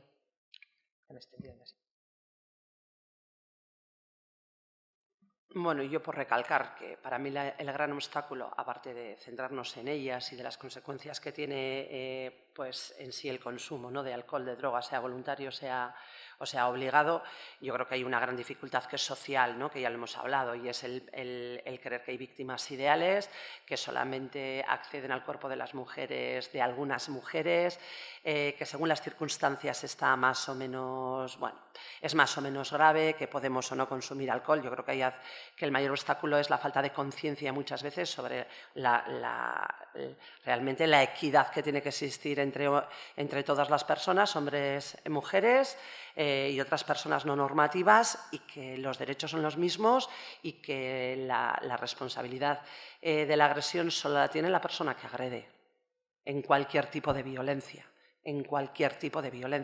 Máxime cuando la persona no está, ¿no?, en plenas facultades para poder decir, defenderse o poder decidir hacer otra cosa, ¿no? Y ya para terminar con la mesa, la última pregunta sería, en el caso de que nos encontremos en una circunstancia de este tipo, ¿qué pautas de actuación convendría seguir o qué hemos de hacer para abordar una situación de estas características con una persona que haya sido objeto de una agresión por sumisión química? Bueno, lo fundamental, y nos vamos a repetir otra vez, es creerle, es creer a la víctima. No hace falta que nos repita 2 veces, no hace falta que su discurso sea coherente, no hace falta que cumpla o no cumpla con el imaginario que tenemos de una persona que acaba de sufrir una agresión sexual. Es creerle. Es no dejar sola a esa mujer o a esa paciente. No, es una violencia de las peores que nos pueden pasar a lo largo de nuestra vida, afecta lo más íntimo de la persona y nos deshace. Ese momento que alguien nos verbaliza que acaba de sufrir una agresión sexual, tiene que estar acompañada. Tenemos que facilitarle todo el rato la presencia de alguien que ella quiera que esté. Si no tiene a nadie, tendremos que estar con ella hasta que llegue el personal sanitario y las fuerzas y cuerpos nacionales del Estado, de seguridad del Estado. En esto quiero incidir que la agresión sexual, la violencia sexual es una violencia que nos va a dejar marcas, que no va a pasar gratuita. Es una situación que por más que seamos súper amigas, no vamos a poder resolverla entre las dos. Por más que queramos taparnos en una manta y decir, pues ya no pasó, yo te quiero amiga, vamos a cuidarnos entre nosotras, deja secuelas, afecta a tu vida diaria. Se necesita de un soporte, de una red, de gente que conozca cómo os va a afectar en la vida diaria, pedir ayuda. Es importante que no nos volvamos una segunda víctima. Si estamos viendo que hay una chavala que está siendo agredida, no ir a defenderla porque podéis volverse una segunda víctima, contar siempre con la policía, contar siempre con el SAMUR, con el 112 y lo más importante, pues como he dicho, no dejar de creerles, no dejar de creer. Bueno, yo en relación a pautas más concretas para las mujeres que puedan sufrir una agresión sexual, la primera que incluiría es la de no lavarse y no cambiarse de ropa. Es muy típico que tengan un sentimiento de encontrarse sucias, de quererse lavar. Les indicaría que no lo hagan, que no se laven y que procuren no cambiarse de ropa. En segundo lugar, que avisen a alguien de su confianza para que les acompañe y velen por sus derechos y los servicios a su disposición. Es decir, ellas probablemente no van a estar en capacidad de poder requerir estos servicios y hacer valer sus derechos, pero sí pueden contactar o contárselo a alguien que pueda acompañarlas en ese proceso, alguien de su confianza. No hablo de personas de las instituciones, no hablo de profesionales, hablo de una persona de su confianza. Pues esto probablemente les facilite mucho el camino y les ayude mucho. En tercer lugar, acudir lo antes posible o a un hospital o a la policía. La policía trasladamos a las víctimas de violencias sexuales a los hospitales y los hospitales ponen en conocimiento de la policía las víctimas de los delitos sexuales.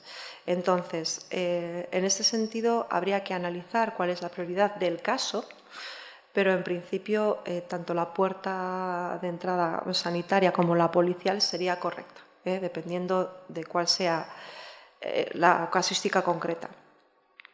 Y luego intentar, por supuesto, las víctimas que hayan sufrido ese tipo de violencias o que las podamos sufrir en un momento dado, intentar no culparnos. Si no hemos consentido la relación sexual, hemos sufrido una agresión sexual, tan sencillo como esto. La culpa no tiene lugar. Y en segundo lugar, las personas que tengamos conocimiento de unas personas de nuestro entorno o de personas de nuestro entorno que hayan podido sufrir estas violencias, creo que lo más importante es acompañarlas en todo momento en el proceso. Escucharlas sin cuestionar o juzgar su relato y respetar sus decisiones desde la comprensión, tanto en las personas conocidas como a las personas que nos encontramos en nuestro desarrollo profesional. Sí, bueno, yo poco más también que añadir. Me parece importantísimo lo del servicio de urgencias. Muchas mujeres que cuando recientemente acaban de padecer una agresión, pues por todo lo que hemos comentado, no saben ni que lo han padecido, tienen dudas, se sienten fatal, culpables, no saben si quieren denunciar. Entonces, en esta tesitura, a mí me parece importante que sepan que el hecho de acudir a un servicio de urgencias no significa que esto vaya a terminar en un juicio. Esto es. Efectivamente, en cuanto digan que creen que ha sido víctima de una agresión sexual, va a acudir un forense, se va a aperturar un atestado, va a acudir al juzgado, pero si ella no manifiesta la intención de continuar en el juzgado, se va a archivar. Es decir, el hecho de que todo esto quede ahí, las pruebas, un informe médico, no significa que ella vaya a continuar en el procedimiento judicial o que esto vaya a seguir adelante, que me parece muy importante porque hay que respetar los tiempos de cada cual y más en un supuesto de estos. Entonces, en un momento dado, si dentro de un mes decido denunciar, yo ya cuento con ese informe del servicio de urgencias. En ese momento no estaba preparada, pero a lo mejor después sí, o sí quiero, o no. Pero si lo quiero, ahí tengo el informe de urgencias que de alguna manera, pues va a ser algo más. Me parece importante, y lo de acompañar a estas mujeres desde el punto en el que nos toque, como amistad, como profesional, como lo que sea, me parece importantísimo. Yo siempre digo que yo cuando fui a parir la primera vez, que iba a ser un parto sin complicaciones, a mí, más que el que fuera una súper buena profesional, me importaba que me cuidaran, que me dijeran, estate tranquila, porque yo no sabía lo que me iba a pasar, estate tranquila, lo estás haciendo súper bien. Eso es lo que yo quería, eso es lo que yo buscaba, porque me encontraba súper vulnerable, no sabía lo que me iba a pasar, no sabía lo que me enfrentaba, no sabía si eso iba a doler más o menos. Yo lo que quería es profesionales que me acompañaran ahí, mientras no fuera un parto complicado. Y esto mismo es lo que entiendo que estas mujeres quieren y necesitan en ese momento, no sentirse cuestionadas, sentir que se respetan sus tiempos, sentir que Porque, a ver, pueden estar más o menos vulnerables, pero no son mujeres incapaces, piensan, sienten y tienen capacidad de decidir. Y entonces, el hacer lo contrario, pues graso ayuda les estamos dando, ¿no? Pues mal porque estamos forzando otra vez, estamos haciendo lo mismo que han hecho con ella. Pasar por encima de su voluntad, pasar por encima de lo que ellas quieren y respetar sus tiempos. Y luego, bueno, podríamos hablar aquí mucho más de lo que hay que hacer, de lo que no hay que hacer. Y lo de la revictimización, que a veces pensamos que el juzgarlas es decir, no, juzgarlas significa, pero ¿cómo pasaste por ahí? ¿Pero cómo llevabas esa ropa puesta?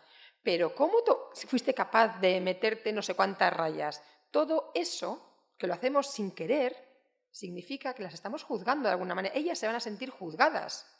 ¿Vale? Cuidado con lo que decimos, cuidado con lo que decimos y cómo lo hacemos, porque eso al final repercute sin quererlo. No digo que lo hagamos a mala baba, pero ser conscientes de lo que significa lo que hacemos y lo que decimos.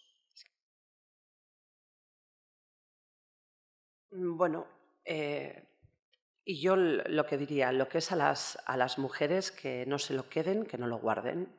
Hay que hablar de lo que nos ha pasado. Cuando podamos, y si esto es cuanto antes, pues mejor, ¿no? Lo primero, porque en muchos casos estamos viendo también cuando nos llegan casos en concreto además de sumisión, que es el entorno el que muchas veces favorece el que pidan ayuda, ¿vale? A diferentes personas profesionales o que se acerquen a servicios especializados. Dos, yo también diría que hagamos caso a nuestro cuerpo. Cuando, como dice Pepa Horno, hay que hacer caso a las tripas. Cuando pensamos que algo que no funciona bien, que algo nos ha pasado, máxime en este caso, que muchas veces no nos acordamos o nos acordamos de forma parcial, nuestro cuerpo sabe cosas. Entonces, y muchas veces te dicen, es que me levanté o me desperté como si hubiera tenido relaciones, y yo no me acordaba de nada, ¿no? Entonces, yo creo que hay que hacer, o al de horas empecé a sentirme mal, era más emocional que físico, ¿no? que otros malestares, ¿no? Entonces, el hacer caso a nuestro cuerpo, cuando nuestro cuerpo nos está diciendo que algo ha pasado, cuanto menos tenemos que pararnos a pensar y consultarlo, ¿vale? Pero luego también lanzaría un mensaje, también se ha lanzado aquí mensajes a profesionales, que bueno, me parecen todos adecuados, pero yo lanzaría también un mensaje a los entornos. ¿Qué pasa cuando pensamos que a nuestra amiga, seamos chicos, chicas o chiques, le está pasando algo, se está comportando de forma extraña o está con alguien que nunca hubiera pensado que esté? Ante la duda nos acercamos y preguntamos. Ante la duda actuamos. ¿Sí? Sí es verdad, yo también pienso que, como ha dicho Gabriela, no siempre tenemos que poner nuestros cuerpos, ¿vale? Al servicio de la defensa, sobre todo cuando no podemos. Para eso están las personas profesionales, y llamar al 112 y llamar a la policía, que cuanto menos va a hacer un antes y un después en lo que esté pasando. Luego ya veríamos cómo se actúa, ¿sí? Pero proteger, cuidarnos y, por último, a ellos, ¿no? A los hombres, a los chicos, que estemos atentos de nuestros entornos de varones.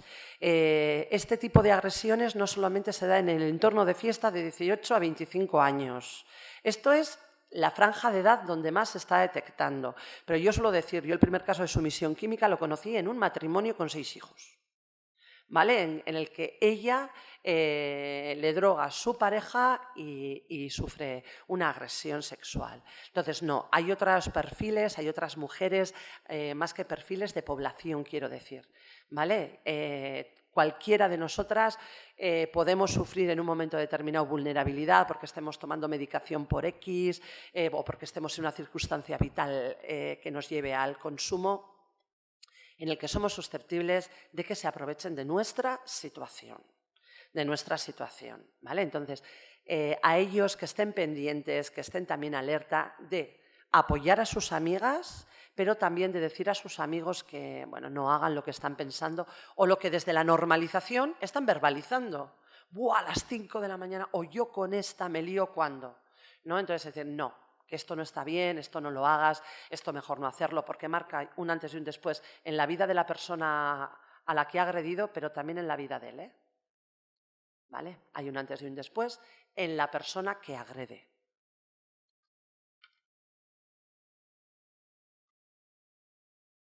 Bueno, eskerrik asko, lau islariei, muchísimas gracias a las 4 que estáis en la mesa aquí. Y ahora le doy la palabra a la directora para la Igualdad, Elena Leñena, y al secretario general, Aitor Zurimendi. Eskerrik asko.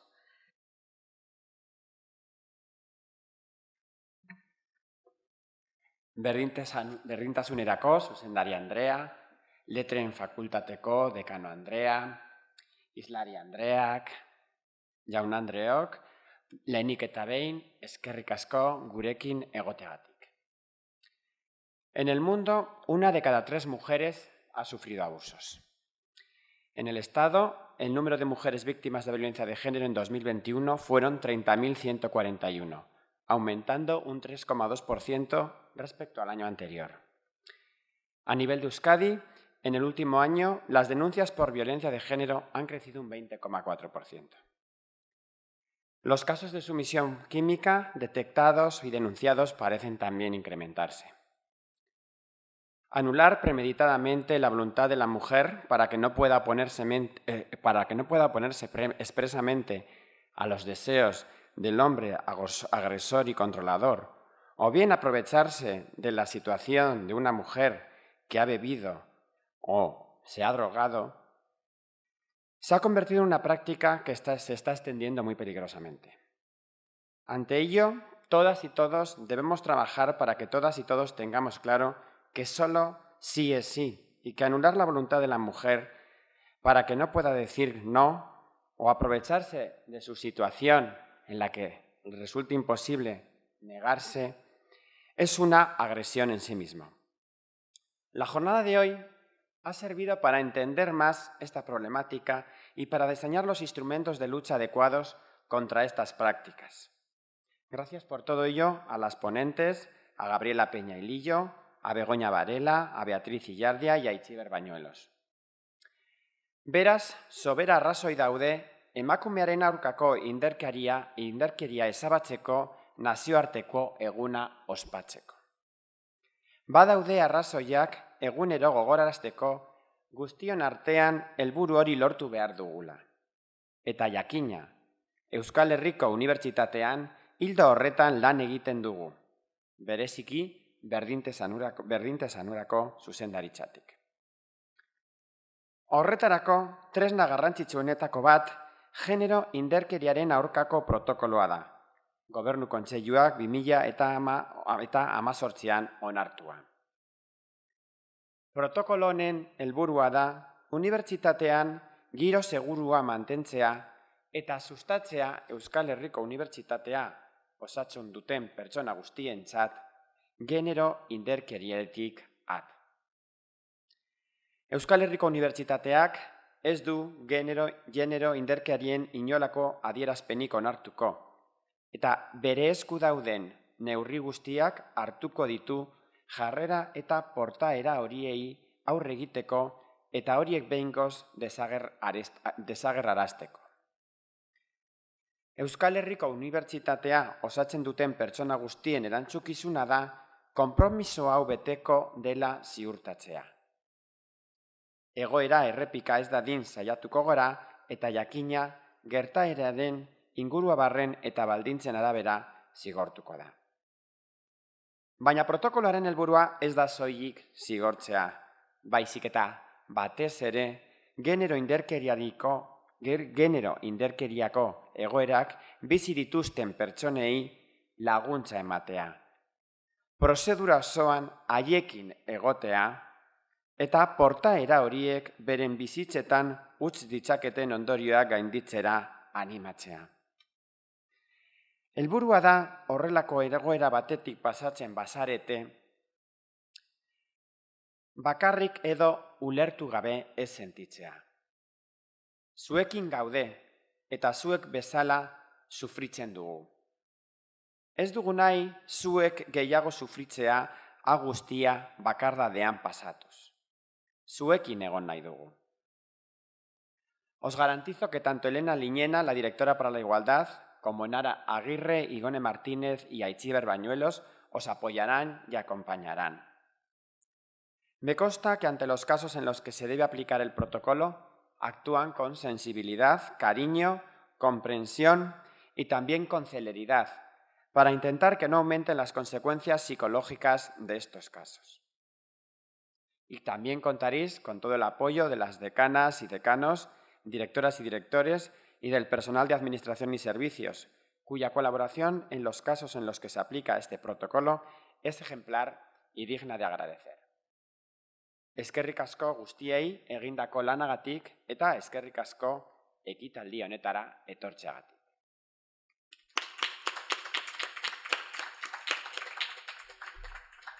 Bueno, amaitu dugu ekitaldia. Eskerrak eman nahi dizkizuegu parte hartu duzuen islarioi eta bereziki bertaratu zareten eta konektatu zareten guztioi. Zuen parte hartzearekin lagunduko bai gaituzue emakume guztien indarkeriaren aurkako mezua zabaltzen. Finalizamos este acto dando las gracias a las ponentes y también a la asistencia y a todas las personas que os habéis conectado. Con vuestra presencia y participación nos habéis ayudado a difundir el mensaje de la eliminación de todas las violencias contra las mujeres. Mila esker, muchas gracias.